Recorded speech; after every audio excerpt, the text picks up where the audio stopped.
The Education Equation with College Board President Jeremy Singer is a new podcast exploring real research, real results, and real strategies that improve student outcomes.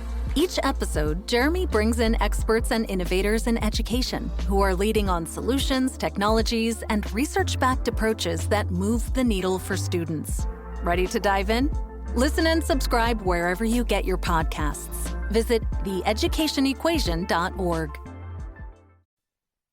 This is VSiN, the sports betting network. Always follow the money. That's what I always say. You always follow the money. Yeah. This is Follow the Money with Mitch Moss and Paulie Howard on VSiN. Thanks for checking in here on a Football Friday. We're live in Vegas, Circa Resort and Casino. Busy hour coming up. We'll get to in-pocket plays for the weekend and the big game. Ryan Kramer going to join us in studio from the Sports Gambling Podcast in about a half an hour. And we are going to connect with bassist for Guns N' Roses, Duff McKagan, coming up here anytime as he hosts a show on Ozzy's Boneyard, Sirius XM Channel 38. Also, he just performed a tribute to Ozzy Osbourne at the Grammys on Sunday night. And he is a diehard Seahawks fan from Seattle, and he loves playing fantasy football. Yep. Loves sports, loves football, and they did an excellent job at the Grammys, and it's one of the best bands of all time. And what a debut album. And Guns N' Roses, fantastic, and everyone's excited about the world tour. Can I tell you, Paulie, I saw them when they opened up T-Mobile here in Las Vegas back in 2017.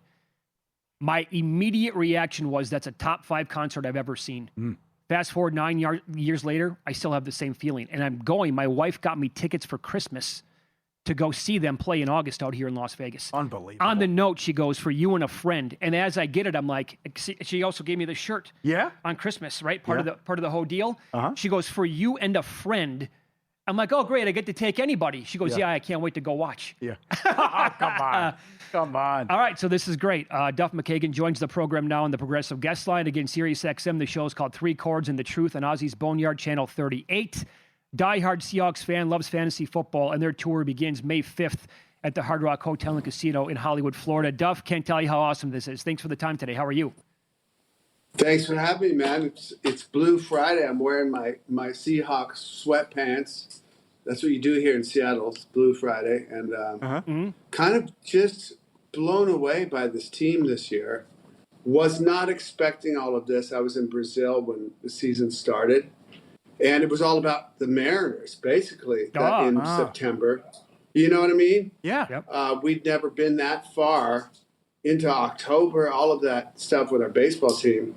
So, I mean, Seahawks kind of started, they fumbled, they stumbled a couple times. And like, okay, they might, 9-7 or 10-6 or something. Okay. And they just started to win. And once I could start, I got like an app so I could watch the games down in Brazil. And then I was in Central America. Then by the time I got back to the States, their defense was just unstoppable. And meanwhile, I was kind of watching, like the rest of us, the Patriots as well. Like this team, they're just winning games. And it doesn't matter your strength of schedule. I heard a lot of that after when the two teams got in. It's like you got to win the games. They won the games, Doesn't matter who you play. So, but the Seahawks kind of blowing my mind this season. It's so different than any other season.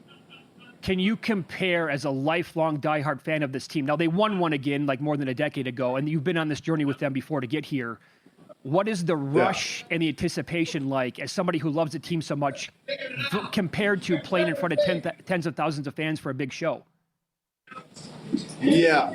I mean, the rush being, I flew home to Seattle a couple days ago. I was able to do an Ozzy thing at the Grammys last Sunday. So I was down in LA rehearsing and stuff. Watched the Rams game down there, two-way game. That game is like the 49ers and the Rams. That's the real, if you're in the NFC West, that's everything's clinched. You play those two games, and beating both those teams was kind of like the Super Bowl. Going into this now, it's kind of just extra stuff. And Sunday, I've got my older brothers are coming. A bunch of families coming over to the house. We're doing kind of what we usually do for the game. I went to the New York Super Bowl, the one we won against the Broncos. Jerry Cantrell and I flew out to the game, and that was epic. I decided to stay home this year and just enjoy it with my family. Okay. You got a prediction of what happens? Final score? That's real tough for me. I'm just not one of those guys. I mean, our defense against most anybody except for the Rams, our defense is real stingy and real hardcore. And I would think, but they've got a good offense. They've got a good defense. 21-17 Seahawks. All right. Fair enough. I said 23-17. Not bad. My favorite song, by the way. My favorite song, Mr. Brownstone. Unbelievable job at the Grammys. Take us through what that felt like and how that moment and that came about to pay tribute to Ozzy. Right. Yeah. So three of us on the stage, Chad Smith and Andrew Watt and myself, wrote and played on the last two Ozzy records. So we were in and around Ozzy quite a bit since 2019. And then Slash played on Ordinary Man, one of the records of those two. So the grouping of the four of us felt exactly right. And getting Post Malone, who sang on an Ozzy record and Ozzy sang on his record, it just seemed like everybody was right. We'd been a part of Ozzy's life for the last 8 years. And but paying tribute to Ozzy, I was in Birmingham last July with that big show, and Guns N' Roses played there, Metallica played there. All of our friends and family played that show, and we're there. And watching Ozzy and Sabbath at the end of that show in Birmingham, there wasn't a dry eye in the house. Mm-hmm. So, flash forward to this last weekend to pay this honor to Ozzy and Sabbath and everything, and to play that show, play that 5 minutes with cranked up amps and super loud drums and super loud vocals was killer. And Sharon and the Osbourne family was there, and my wife was there, and my two daughters. It was a celebration. It was an amazing performance to watch live on TV. So on that note, let's say you're forced into picking the best rock album of all time, but you cannot pick Appetite or Destruction. Which one are you going to go with? Favorite rock album of all time? That's impossible, man. I know it's a very difficult. What do you do? What do you do? Exile on Main Street, or do you go Led Zeppelin 2? I thought you'd go Physical Graffiti. I thought maybe that or Master of Puppets. Yeah, I mean those are great records, right? I could pick. I have 100 top 1 records, rock records of all time, but picking one is so hard for me to do. Okay. So you love playing fantasy football. Which other famous musician is like your nemesis when it comes to playing in these leagues? Well, I don't know if I have a nemesis. I mean, Jerry Cantrell got me into his Alice in Chains league.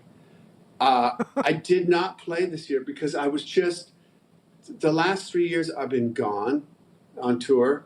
So I told Jerry this year, I'm like, dude, I'm not going to be able to pay attention. I don't want to not sub out somebody and give somebody else. I don't. It's like playing blackjack. You got to play the table with the right players, and I don't want to be the player that's,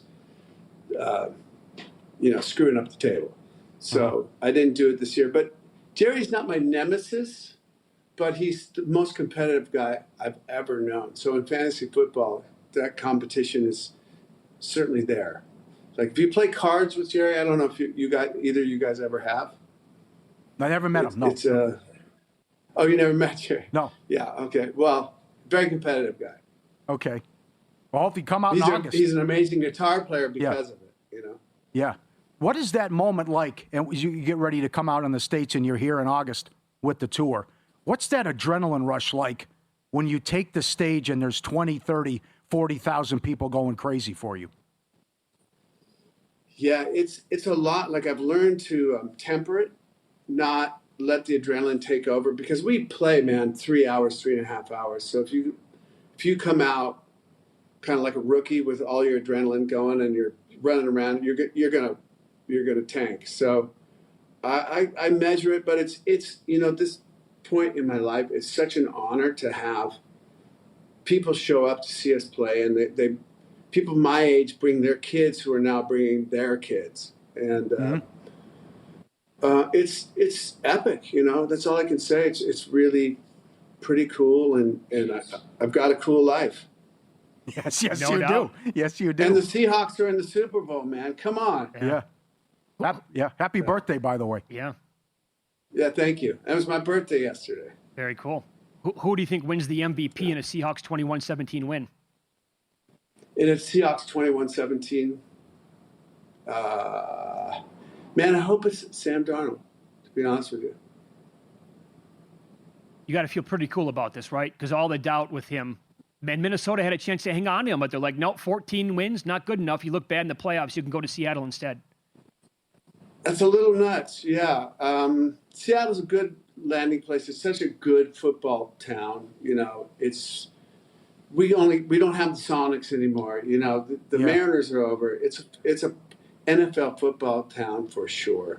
And a guy like Sam Darnold can come here and get a chance and get a bunch of avid fans behind him, and I think that's been helpful for him this year. Well, Duff, can't tell you how cool this was for you to hop on for a couple of minutes today. I got the shirt on today, Guns N' Roses. My wife got me tickets to the show out in Las Vegas in August. I saw you open up T-Mobile back in 2017. I said before you came on, still a top 5 show I've ever been to in my entire life. Can't wait to watch you guys again live out here. And again, your Sirius XM show is called 3 Chords and the Truth on Ozzy's Boneyard, Sirius XM Channel 38. Yes. My wife and myself, 3 Chords and the Truth. You do a great Susan job. Holmes McKagan and me. Very cool. Thanks. Thank you, Duff. We've been doing it for a long time. Yeah. We appreciate it. Good luck on Sunday. Duff McKagan, bassist, Guns N' Roses here in the Progressive Guest Line. Go Hawks. Go Hawks. You got it. Go Hawks. Thanks, Duff. A lot to get into coming up. In Pocket Plays, Ryan Kramer on the program as well. Here, Follow the Money, VSiN, the Sports Betting Network.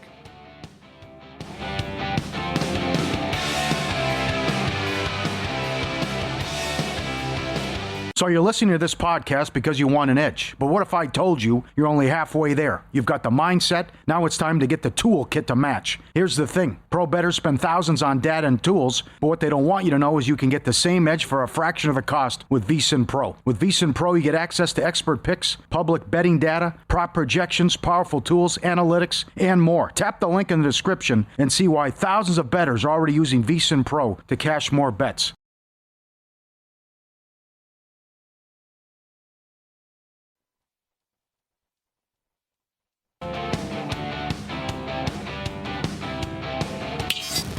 This is Follow the Money on VSiN. Thanks to Duff McKagan, bassist, Guns N' Roses, his entire team for popping on the program as a diehard Seattle Seahawks fan. Ozzy's Boneyard, Sirius XM Channel 38 as well. Paulie, now, the Appetite for Destruction conversation, that is in the mix. That's part of the conversation for Best Rock Album of All Time. Hey, I got to tell you, Mike, I got to go Master of Puppets. I go Tool, Anima. I go And Justice for All. I go Led Zeppelin 2, very good. Physical Graffiti, Fleetwood Mac, Rumors. And then we need Alan Boston here because someone eventually would bring up something Eagles related, and Alan Boston hates the Eagles. We get But the you got to put the Eagles certainly in there as well. So he went Led Zeppelin 2. Whole lot of love. Yeah. What is and what never should be. Thank you. Ramble on. Bring it on home. Heartbreaker. I'm surprised. Maybe Led Zeppelin 4 is too easy, or, I mean, maybe because it's. I thought he'd go Physical Graffiti, but he's got a long list, and it's a tough answer and a tough question, no doubt. You also said that Mr. Brownstone's your favorite song. Yeah, it's a great song. What's your favorite Guns N' Roses song? Well, I'll say that when they performed it live, again, this goes back. I've only seen them one time, again, 9 years ago, and they sounded. I mean, it was almost perfection in the arena. Live and Let Die was a 10 out of 10. Okay. It was the best song of the night.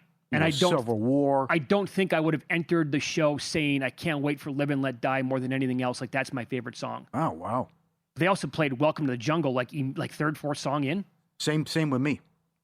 Went right off the bat, like second or third song. I couldn't believe it. Oh, do we have your attention Welcome to the now? Jungle. Yeah. Good. And then I think they followed it up with Brownstone. Mm-hmm.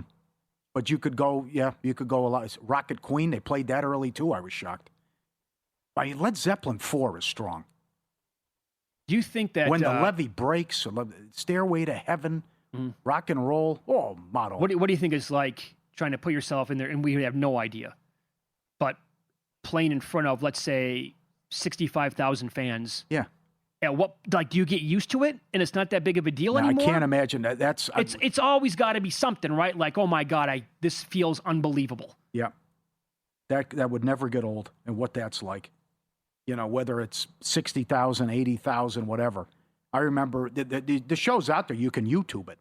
Metallica played in Moscow. Over 1 million people were there. They were in a big field, a military base. Mm-hmm. And they're playing Enter Sandman, and it doesn't end. It's a sea of people, It's over a 1 million of just people. nonstop wave, a tidal wave of people going up and down. Yeah, so what that feeling's like, and to see, and he had a great answer there, too, about our fans are showing up, and then they're bringing their kids, and they're getting it too. Duck just celebrated his 62nd birthday, but he goes back, what was Appetite, 87, I think, 88? But how they're still going strong, and people can't get enough of them, and the tour rolls on, and those are big-time rock and roll stars, and I think back to the heyday, and I wish we had more time, but I wanted his thoughts on what he thinks of today's music. I mean, where are those next giants coming from? Where are they? So he's also a major workout freak. He realized mid-90s that he has to completely... he was told by the doctors he's going to be dead in a month because of the drinking. The pancreas was the size of a football, from what I understand, from what I was reading. Yeah, it got that bad. I used to drink a bottle of Jack Daniels a day. Yep. And that'll do it to you, I'm guessing. So, and now he's just... Well, I remember that. That's another question I'd like to... I had a poster of Guns N' Roses in my room, and with the band, and in the poster, he's got a bottle of Jack Daniels in his hand. Yeah. And now he's ripped. Yeah. You could tell he just, at his age, 62, he works out every single day. Good for him for flipping it like that. Right. Kramer's coming up in about 10 minutes here, sports gambling podcast. So how would you consider yourself personally, like the volume of bets that you have on the Super Bowl compared to previous years? Is it same neighborhood? Is it more? Have you dialed it back a little bit? There's just more from the crazy stuff and the creativity. Because I thought the books did a good job with adding some of this stuff, but the creativity, some of the stuff, I just took some shots. A lot of stuff with the pizza money, like a defensive player to score, interception in the end zone, player fumbles into the opponent's end zone, results in a touchback. You know, stuff like that, 80 to 18 to 15 to 10 to 1, that kind of stuff. I thought was interesting. But I see it, and I'm strong on this. My big opinion is Stevenson-related props. And I think it's a big game from Stevenson. And Paul Charchian was excellent on this with his running back breakdown on what he sees in this game. Can we hit on Ramondre for a moment? Yeah, of course. Time? Okay, so let's talk about Ramondre from a receiving standpoint. I want to hit him a couple of different ways. I think he's sitting on 3, 4, maybe 5 catches. Race to 2 receptions. So first player to 2 receptions for Ramondre Stevenson at DraftKings is plus 990. Plus 990. As I mentioned, Seattle allows the most running back receptions during the regular season. They're on the same pace in the playoffs. New England uses this rotation with Henderson. Stevenson, though, is the veteran here. First drive. It's distinctly possible on the first drive Stevenson's got 2 receptions. I mean, that is absolutely in the realm of possibility. But what if the Patriots don't start with the ball? Seattle does. We'll have to sweat Jackson Smith and Jigba, but really nobody else on Seattle is likely to get 2 receptions on the first drive. So even if it takes a couple of drives, there's a scenario here where Ramondre ends up sitting at 2 receptions faster than anybody else in this game at plus 990. That's pretty good value. Stevenson averages 19 routes per game since midseason, 20 routes per game in the playoffs. He's running enough routes where he could easily be the first player to 2 receptions, plus 990. Okay, so we're going to attack them both this week again, like Kyren Williams and Blake Corum last week. I think so, too. Can I drill down on Ramondre? Do we still have time? Yeah, we've got plenty of time. Let's keep going. Here we go. Longest reception for Ramondre Stevenson is 11.5 yards. We're going to take the over on the longest reception for Ramondre. Mitch, Pauly, the running back with the NFL's running back with the longest average distance of target is Ramondre Stevenson. So phrased another way, the Patriots throw farther downfield to Ramondre Stevenson than any team does to any running back. Beautiful. They throw downfield to Ramondre Stevenson. So we're talking about 11 and a half yards for Ramondre. So I decided to look up what happens when the Patriots throw 12 air yards or more to Ramondre Stevenson. He's number one in the league in targets of 12 or more yards. He's number one in the league on receptions of passes of 12 air yards, and he's number one in yards gained on passes over 12 air yards. And regardless of the distance of the throw, Stevenson had 10 receptions of 12 or more yards this year, and he missed a month of the season, and he still had 10 receptions of 12 or more yards. In theory, against the team that allows the most running back receptions, he's going to have a lot of opportunities to get to that over longest reception of 11 and a half yards. Last thing I'll mention, just because I love looking up the stats. Among 56 NFL runners with at least 100 routes, Stevenson fifth in separation rate among running backs. Love it. That's a terrific breakdown. Can't be mad if it loses. Nope. I'm here for the breakdown. The other thing, too, I think you have to put pizza money on it, is just the value on Henderson props. Because it was in the doghouse and only got out there 4 plays in the AFC title game. He is 4-1 to have 40 yards rushing. He is 7-1 to have 50 yards rushing. He is 14-1 to have 70 yards rushing. He is 525 to have 20 yards receiving. He's $1.60 to have a catch. It's crazy how he's priced now. So how about this? Henderson, at one point, to close the regular season, Pauly, he had 7 straight games of 10-plus carries, 9 out of 10. That's the final 10 games of the regular season. He had 9 carries against the Bolts in the playoffs, 12 against the Texans, and then we all know what happened against Denver. Those were kind of, I guess if you want to call it, quote, extreme conditions, right? In that snow, cold outside, and he only played 4 snaps. To go over 9.5 carries in this game, he's plus 750 or 8-1. Yeah. Can he get 10 carries in the game? He did it so many times down the stretch. Home run hitter, too. Right, and all we have is, oh my God, is recency bias here. He didn't play against Denver. Now, the part of that which could come back to haunt us by betting him here is that maybe he is in Vrabel's doghouse. Mm-hmm. Maybe that's a thing. But the last 2 months of the season, double-digit carries in 9 out of 10 games. Yeah. Now plus 750. I thought that was worth a stab. Yep. And again, not splitting the atom here, but I'm with Neuheisel. Turnovers are going to decide this. And, May with the two picks and 6 fumbles in the playoffs, and we know Darnold led the league in turnovers. Stevenson fumbles. And credit to Vrabel for sticking by him, especially what happened in the Pittsburgh game. But if Stevenson puts it on the ground, then it really gets interesting from an in-play standpoint, an in-play prop standpoint as well. But I think you have to have him out there because of the big play and home run hitter and the big play ability that he has. I mean, he even did it, just a dump off could go for 50 yards. That's right. He could run a draw. He could get it for 40 yards. He's that dangerous. I'll give you another angle. What if he's not playing and the Seattle defense is just hammering the daylights out of the Patriots? You got to try something else. That too. Gonna have to. Yes. Ryan Kramer next, one half of the Sports Gambling Podcast. He's got 3 full pages of bets here in front of us to make for the Super Bowl. You find those out coming up next here on VSiN.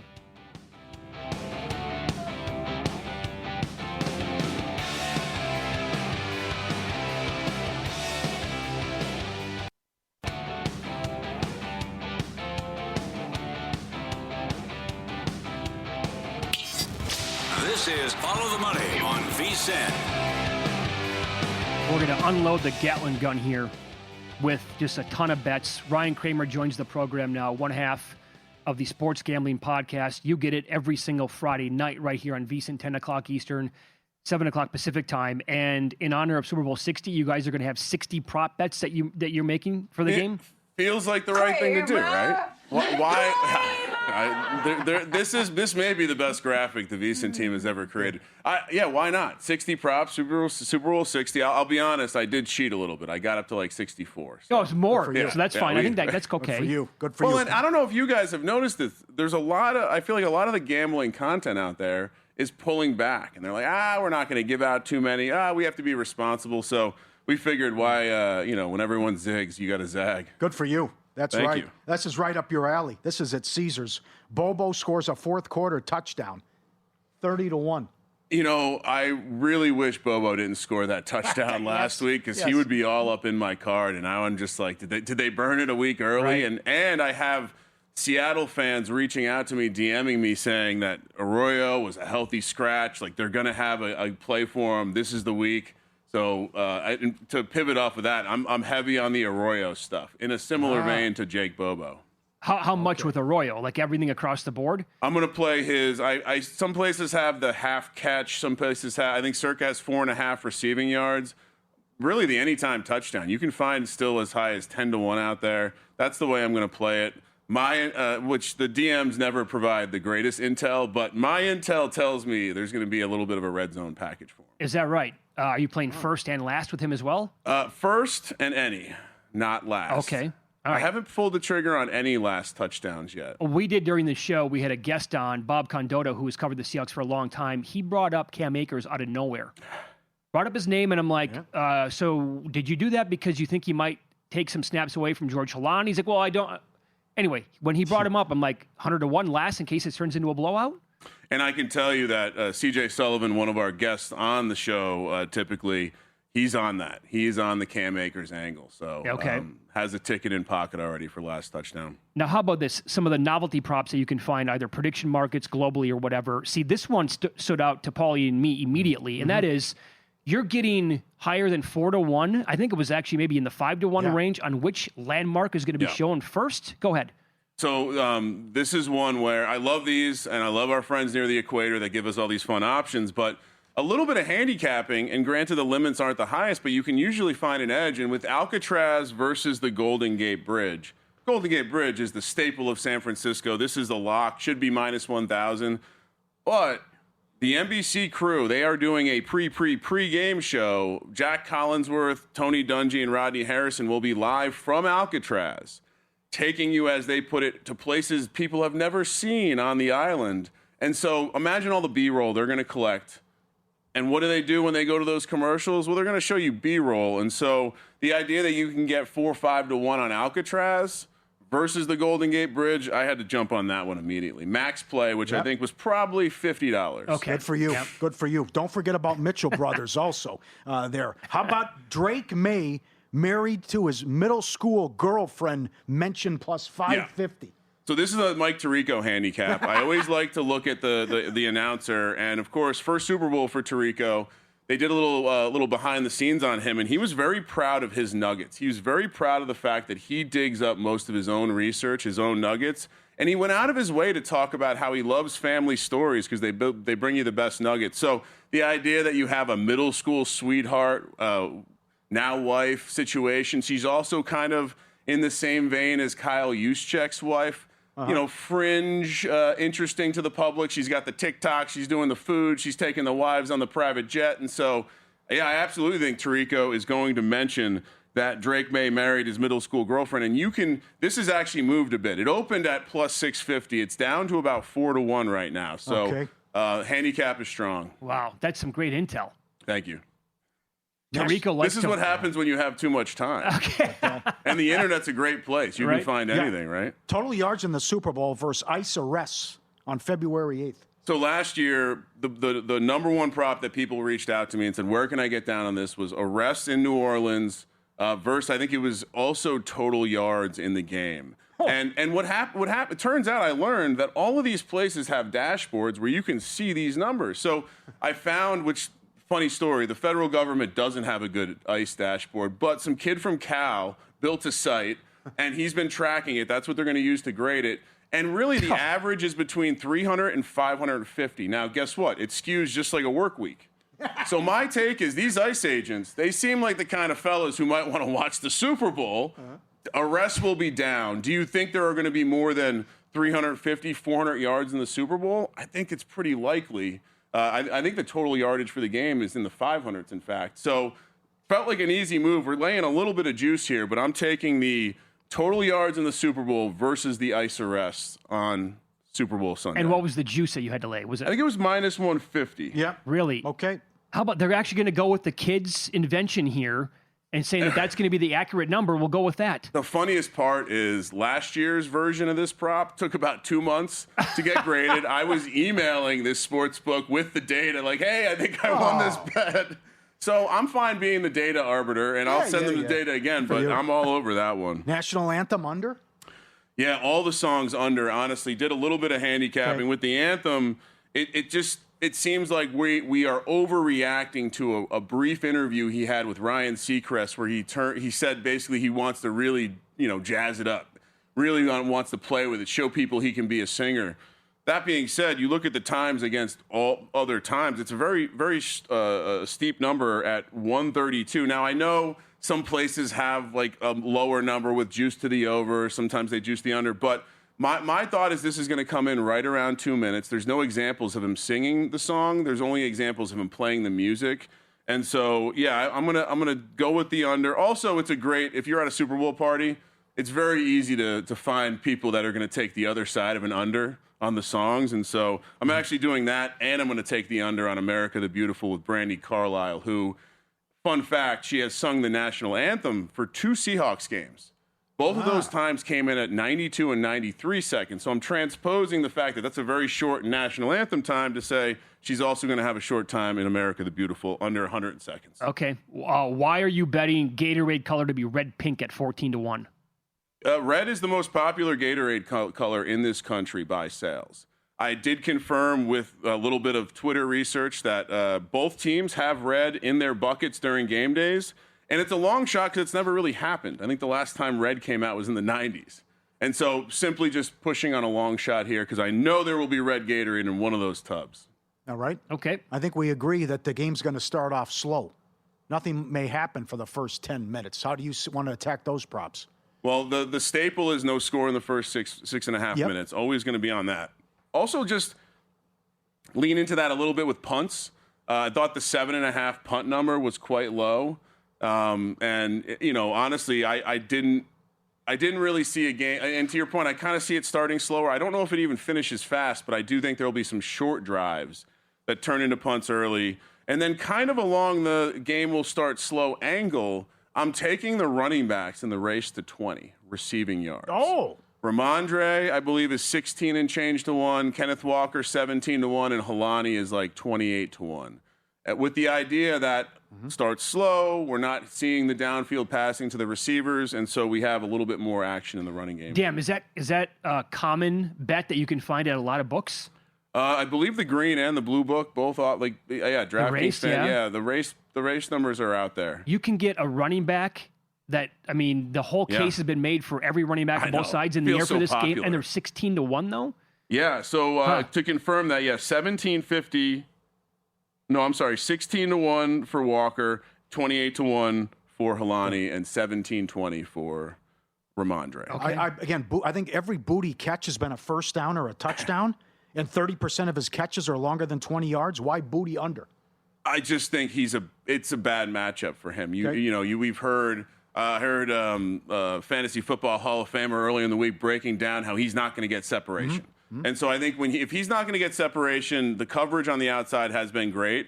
I'm basically just playing a coin flip like, hey, I don't think you're going to take that shot down the field and blow this up for me. Alternative way to play it is to take Cooper Kupp versus Booty. For me, I think similar numbers. I know Kupp has gone up, Booty's gone down a little bit, but I kind of like their head-to-head as well. All right. I'm sorry, go ahead. No. Kramer's going to stick around. Yeah. We're heading into Big Game 60, your last chance to lock in the lowest price we've ever offered on the VSiN Pro annual subscription. Save $60 off the regular annual price when you sign up using code FTM. Every best bet, every host, every guest, the DK and Circa betting splits, AI-powered prop tools, 24/7 video, everything Mackinnon related, all the trends, all the numbers from Cohen, every sport, Nigel Seeley on soccer. You get the betting guide. You get the Mackinnon simulation with projections. This expires after the big game. Don't miss it. VSiN.com/subscribe. Code FTM. VSiN.com/subscribe. All right, more with Kramer coming up next. One half of the Sports Gambling Podcast. Our full show comes up tonight, 3 hours here on VSiN, 10 o'clock Eastern, 7 Pacific. And our in-pocket plays as well. Next here on Follow the Money.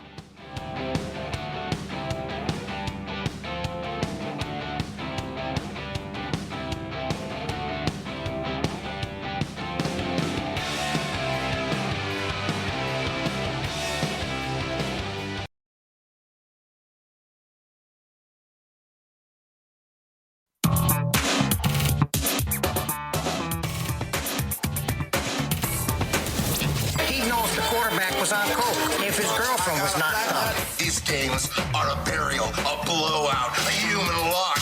You can bet your unborn children on these games. I was so good that whenever I bet, I could change the odds for every bookmaker in the country. All right, and don't forget, we start the coverage Super Bowl Sunday with the Pro Football Tailgate as we dance for the final time. This was the night of the Monday Night Football loss to Atlanta. Stafford MVP plus 310. McMillan Offensive Rookie of the Year. Boy, what a bunch of crap that was yesterday with the line movement. I mean, he ran away with it. Shuck had no shot. In this, my buddy Ozzie said, hey, take a look at Taylor, Offensive Player of the Year. And then I added more. And then the Danny Dimes injury happened. And then JSN exploded. But so that was no good. And Bowles, Coach of the Year in the summer. No good there with some of the futures. I thought, hey, someone's got to win that division. Maybe Tampa can get the 1 seed. No. May rushing yards over. Henderson over receiving yards. Both teams, this is Kramer's into this, more on this coming up. Both teams complete their first pass, no even money. Matt Collins, 25 yards. Shortest touchdown, under 1.5 yards, minus 140. It's cashed 5 of the last 6 Super Bowls. Both teams, 33-yard field goal. Over 7.5 players. They have a rush attempt that has moved considerably with the juice. And a good angle is Bob, the Condota mentioned the Akers, threw that in there. Henderson, 40 yards rushing, plus 325. Walker, 5 yards rushing each quarter. Walker, 25 yards rushing each half. That's at Caesars. Stevenson, MVP, 30-1. Longest touchdown drive, under 79.5 yards. Largest lead, under 14.5. Shortest scoring drive, over 59.5 seconds, $1.30. That's at Will Hill. This is at Will Hill. Would you say Vrabel has 11 career touchdowns? 11. And this is in honor of Vrabel. Defensive player scores a touchdown. 18-1. Another one with Henderson. 50 yards rushing, almost 7-1. Home run hitter. Maybe gets a couple carries. And will an interception occur in the end zone? 9-1, and it's a hook and ladder, but how it's phrased. Any reception followed by a lateral on the same play is 12-1. That is at Caesars. Some unique bets. Good job with the creativity with all these books. Good luck, everyone. All right, twice with the Stafford MVP, with the overreaction after the Falcons game at 310 and plus 270 came in last night. The Hornets outright against the Rockets. How about that? Watch out. This team, 3 back now in that division. They might be dangerous in the East with the playoffs. Bet 2 guys last night in the Warriors game to score some points. Santos did go over 9.5. Post, I don't think, scored at all. Dart, Offensive Rookie of the Year, no good. Darren Waller, Comeback Player of the Year. I wonder what would happen if he didn't get hurt again. I know. And he was putting up good numbers there. But anyway, those were both losers last night. Other stuff that we have here pending. Henderson over 1.5 receiving. Bet it again when it dropped down to half a yard. Kenneth Walker over 21.5 receiving. Seahawks over 3.5 sacks. May has been sacked 5 times in each playoff game, 47 times in the regular season, 4th most. And some of the new stuff here. Tonight, NBA, Jarris Walker Pacers over 14.5 points plus 190 against the Bucks. It's a depleted roster tonight, and I believe I had the numbers there. Anyway, he's been scoring double-digit points a lot lately. So we'll expect him to get plenty of usage tonight. And the Rashid Shaheed prop, first rushing attempt over 1.5 yards at plus 110, which is over at the Westgate. Stop paying full price for gas. Download the free Upside app, earn real cash back every time you fill up. Quick, easy, and adds up. Drivers are earning $200 to $300 a year just buying the gas they already needed. Promo code NETWORK, 25 cents back per gallon on your first tank. Cash out anytime to your bank account or e-gift cards like Amazon. Download the free Upside app now. Promo code NETWORK. Limited time, 25 cent per gallon bonus. Offers vary by user and location. Welcome aboard. Good to have you. See Upside.com for details. Code NETWORK, Upside.com. All right, we continue here with Ryan Kramer. The full show coming up tonight, Sports Gambling Podcast right here on VSiN. He does it with Sean Green, and it's at 10 o'clock Eastern, 7 o'clock Pacific time. You famously hit the first 49ers player to have a reception in the Super Bowl a couple of years back, Kyle Juszczyk, was what, 23-1, 24-1? So it was 24-1 in the team-only market. I know some people hit it for 30-1 plus in the overall game market because it was the first catch in the game as well. So how are you approaching it this year with the Seahawks? So it's not quite the I'm going to tell everyone at Radio Row at the Super Bowl to bet Kyle Juszczyk first catch, but I kind of took the first touchdown approach, broke it up into 4 little mini units. Taking like I said, I love the running backs, and so I'm just going to keep leaning into that angle. Ramondre is going off at 5-1 right now. Austin Hooper, we've all heard the Hunter Henry handicap, the tight end handicap against the Seahawks, and just the running backs too.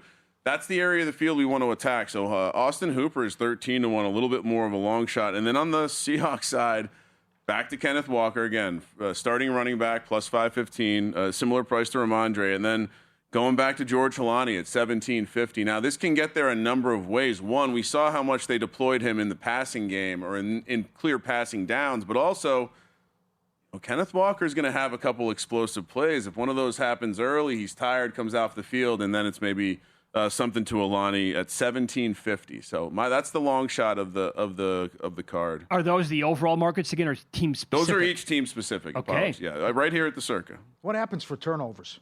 Turnovers and sacks. That's a good question. What do you mean? I was in my head. I'm like, he's asking me about a cat. So over on everything. So if you like the 3.5 Seahawks sacks, I love the 5.5 for the game. So I do think Sam Darnold could get sacked a couple times. Sure. And specifically, I did a little bit of research on. I mean, DeMarcus Lawrence and Leonard Williams are such chalk. Leonard Williams just had a kid, so you can see why that is the case. DeMarcus Lawrence has been a beast, but. Fun fact, Byron Murphy has had more multi-sack games than DeMarcus Lawrence and Leonard Williams this year. He's 16-1 to lead the game in sacks. I'm also taking his over quarter sack at plus 170. Okay. I'm also going to take Nwosu, the other guy. So I'm taking the 2 other guys. Nwosu to get over a quarter sack is plus 217. And that's when I encourage everyone to shop around because a lot of places are offering the full sack. But if you go over to DraftKings, you can play the quarter sack, which means you still come home with a half sack on the board. That's absolutely key, right? Because again, it's up to the stat keeper to decide, is this going to be split between 2 guys or be a solo sack? So, and then I'm also playing Byron Murphy at 8-1 on the first sack market. Have you played MVP guys yet? Sam Darnold. I'm not fun there. I love your whoever had the Ramondre. Like I'm not into the Patriots idea, but boy. If they win, the idea that Ramondre has think of that last time Seattle played, Marshawn Lynch almost had that big game with 2 touchdowns. They throw the pass, they screw it up. But if Ramondre ends up with 102 touchdowns, I like that angle. You can also find Patriots win, Ramondre has 100 yards here at the Circa for like plus 1350. So that's rushing yards. 100 rushing yards, and Patriots win is like 13-14-1, something like that. So I think if they do well, Ramondre is going to have a big game. Okay. Have you gotten involved in kicker props? No. What are we playing in the kicking markets, Paulie? Well, I would say, like I said, but both teams to make a 33-yard field goal, long field goal over.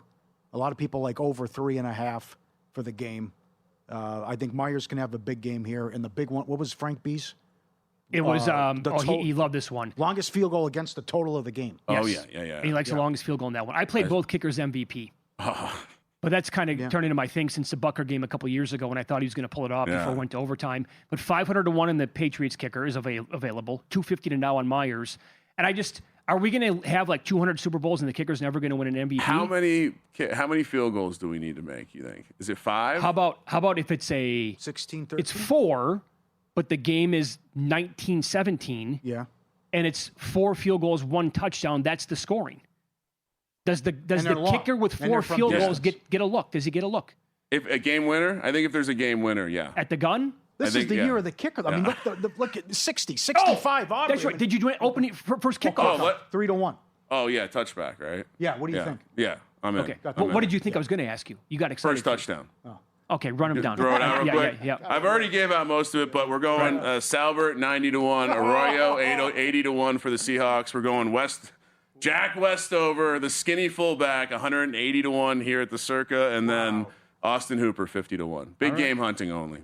Are you going to play like any final score props at all? 31-6, 400-1. Already got down. Did you? Okay. Snap call. 31-6, huh? I just bet it. That's what. And is that the only one you're going to do? Only one I'm playing. If it lands And I'm on playing that. the 6-1 circus squares both ways. If it lands, you got to strip down to your underwear and run around the casino if that happens. I will feel very good if that is. You will. Great job, man. Yeah. The full show coming up tonight at 10 o'clock Eastern, 7 o'clock Pacific right here. He does it with Sean Green. Sports Gambling Podcast. Great job by everybody behind the glass as always. We're back Sunday morning tailgate show, 9 o'clock Eastern for the big game. Stay tuned. Prime time next. That'll lead into the Sports Gambling Podcast. And you can wake up early tomorrow with Tim Murray on the weekend morning line at 9 o'clock Eastern. Good luck.